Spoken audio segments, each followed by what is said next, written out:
nos faltaba algunha xente do grupo que acaba de chegar ahora mismo, xa empezamos enseguida. Recordarles que, bueno, da lotería pois é o de sempre, pero si, a esa canastilla que sorteamos na lotería da banda de música, tomar nota, porque está, concretamente, vendeu ese taco Rodrigo, o compañeiro que toca a tuba. Foi un ano intenso, de moito traballo, esforzo, por suposto tamén de música, na preparación de concertos e proxectos como o Festival de Bandas de Música aquí en Valladares ou o Vigo Sax Forum. Neste concerto de Nadal, iredes disfrutar dunha noite de ópera. Na primeira parte, comezaremos coa obertura da ópera Guillermo Tell, do compositor italiano Gioachino Rossini, composta en 1824. É unha ópera en 4 actos que ten como protagonista ao lexendario heroe da independencia suiza Guillermo Tell.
Yes,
Bueno, faltame aquí no escenario a Indra. Indra, ¿por dónde está?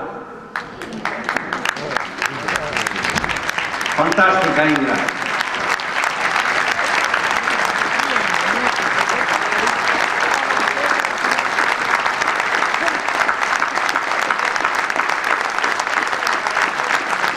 Tamén a responsable do atrezo vestimenta, Juli, onde anda? Onde vai? Non está por aí? Concertos especiales de traballo para unha xente que os que estamos aquí estamos porque nos dá a gana, non vivimos disto ni moito menos, nin temos ninguna recompensa, pero nos gusta disfrutar da música e, bueno, cada unha coas súas peculiaridades da súa propia vida, pois fan todo o posible por asistir aos ensaios, asistir aos concertos, e tamén ao grupo este que é fantástico, que é un orgullo representalos, tamén ese fortísimo aplauso para a Unión Musical de Valladares, por favor.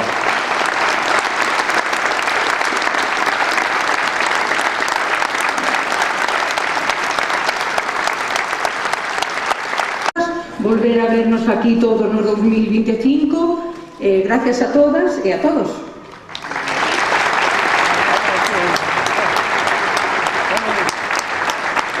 Agradecemos tamén a presencia de Gregorio, presidente de Comunidad de Montes, en representación de Alcaldía, Carlos López Bon, por favor, tamén si ten... para que disfrutemos los demás y por lo tanto merecen todo el reconocimiento. Además, con la satisfacción de que hay cantera. Ver en una banda, en una unión musical como esta, a gente un poco más mayor, a gente joven que también tiene interés por la música, nos augura muchísimos años de poder seguir disfrutando de esta unión musical. Por lo tanto, Antonio, como presidente, como capitán de este gran equipo que significa la Unión Musical de Valladares, desde la ciudad, todo nuestro agradecimiento y toda nuestra felicitación.